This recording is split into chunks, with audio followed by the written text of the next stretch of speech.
Di pwede paklaro lang Mardina since wala ka matarestart sa kung payout about Mardina. Kung gano'n saan siya mahita mo, kapanawagan na po kay how pwede dirikado sa mga payout. So ako lang klarohon nga ang atong timeline gitagaan mi hangtod April 15 sa deadline sa pag-submit sa fuel subsidy beneficiaries.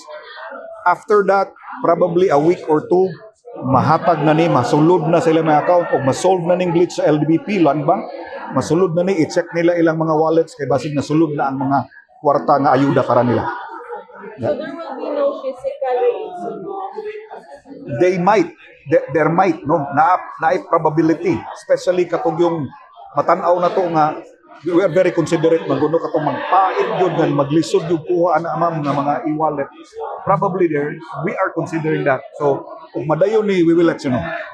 Pero naman mga areas are di since region-wide ka.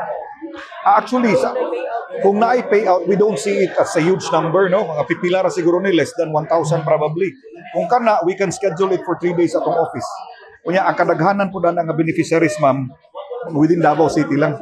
No, within Davao City. So, they can be accommodated in our office. Pero so far sa pila ang naay mga e-wallets. Sa pagkakaroon, ma'am, tanang submissions na mo under fuel subsidy is mo abot na siya ano eh. 20,000 kapin. Mao na atong na-submit under fuel subsidy. So ang ginabuhat na lang ani ron, ma'am, is gina clean list na lang, gina-double check. And then the most crucial is the e-wallet na verification. 10,000 So 10,000 beneficiaries. 20,000.